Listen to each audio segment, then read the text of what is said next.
ഈ ആഴ്ച OTT-യിലും തിയേറ്ററുകളിലുമായിട്ട് റിലീസ് ചെയ്ത സിനിമകളുടെ സീരീസുകളുടെ അഭിപ്രായങ്ങളുടെ റിപ്പോർട്ടാണ് പ്രേക്ഷകരിലേക്ക് എത്തിക്കുന്നത്.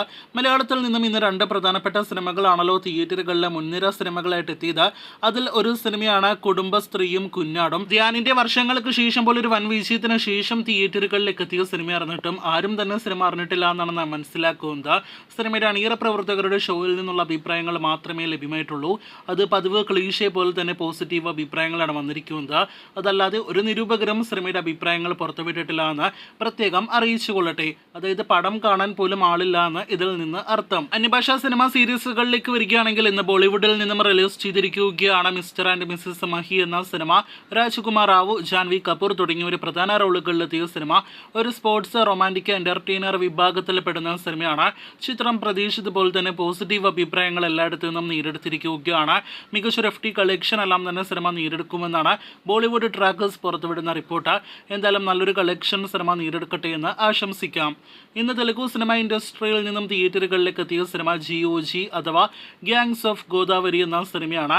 വിശോക് സെൻ നായകനെത്തിയ സിനിമയ്ക്ക് അത്ര നല്ല അഭിപ്രായങ്ങൾ, അതായത് പോസിറ്റീവ് അഭിപ്രായങ്ങളല്ല ആദ്യ ദിവസം നേടിയെടുക്കാൻ കഴിഞ്ഞിട്ടുള്ളത്. ഗാമി എന്ന മറ്റൊരു തെലുഗു സിനിമയ്ക്ക് ശേഷം തിയേറ്ററുകളിലേക്ക് എത്തിയ വിശോക് സെൻ സിനിമയ്ക്ക് ആവറേജ്, ബിലോ ആവറേജ്, നെഗറ്റീവ് അഭിപ്രായങ്ങളെല്ലാം തന്നെയാണ് ആദ്യ ദിവസം നേടിയെടുക്കാൻ കഴിഞ്ഞിട്ടുള്ളത്. ഈ ആഴ്ച OTT റിലീസ് ചെയ്ത ആമസോൺ പ്രൈമിന്റെ ഏറ്റവും പുതിയ ഹിന്ദി സീരീസ് ആണല്ലോ പഞ്ചായത്ത്. സീരീസിന്റെ മൂന്നാമത്തെ സീസണാണ് ഇപ്പോൾ ആമസോൺ പ്രൈമിൽ OTT റിലീസ് ചെയ്തിരിക്കുന്നത്.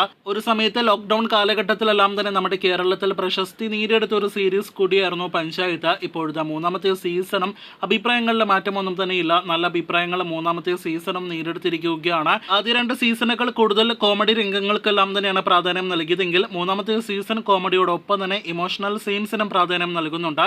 നാലാമത്തെ സീസണും വരുമെന്നാണ് നിലവിൽ പുറത്തുവരുന്ന വിവരം. ഇനി അവസാന റിപ്പോർട്ടിലേക്ക് വരികയാണെങ്കിൽ പ്രഭാസിന്റെ അടുത്ത മാസം ജൂൺ 27 തിയേറ്ററുകളിലേക്ക് എത്തുന്ന സിനിമയാണല്ലോ കൽക്കി 2898 AD. ബിഗ് ബഡ്ജറ്റ് സിനിമയുടെ പ്രൊമോഷന്റെ ഭാഗമായിട്ട് ഇപ്പോഴത്തെ pre release animated video B&B Bujji and Bhairava എന്ന പേരിൽ ഇന്ന് ആമസോൺ പ്രൈമിൽ റിലീസ് ചെയ്തിരിക്കുകയാണ്. 2 എപ്പിസോഡുകൾ 14 മിനിറ്റ് മാത്രം ദൈർഘ്യമുള്ള ആനിമേറ്റഡ് സീരീസ് ആണ് ഇപ്പോഴത്തെ OTT റിലീസ് ചെയ്തിരിക്കുന്നത്. ആനിമേറ്റഡ് സീരീസിന്റെ ആദ്യ അഭിപ്രായങ്ങൾ പുറത്തു വരുമ്പോൾ സിനിമ കാണാനുള്ള ആവേശം കൂട്ടുന്ന ആനിമേറ്റഡ് സീരീസ് ആണ് സിനിമയുടേതായിട്ട് പുറത്തു വന്നിരിക്കുന്നത് എന്നാണ് അഭിപ്രായങ്ങളിൽ നിന്ന് വ്യക്തമാകുന്നത്. മലയാളത്തിൽ നിന്നുള്ള അന്നാബെൻ കൂടി കൽക്കി എന്ന സിനിമയുടെ ഭാഗമാണ് എന്ന് കൂടി ഈ ഒരു സീരീസ് ഉറപ്പാക്കുന്നുണ്ട്. എന്തായാലും സിനിമയുടെ ആ ഒരു ആനിമേറ്റഡ് സീരീസ് സിനിമ റിലീസ് ചെയ്യുന്നതിന് മുന്നേ തന്നെ കൂടുതൽ പ്രേക്ഷകരിലേക്ക് എത്തപ്പെടട്ടെ, ഹൈപ്പ് നേടിയെടുക്കട്ടെ എന്ന് ആശംസിക്കാം.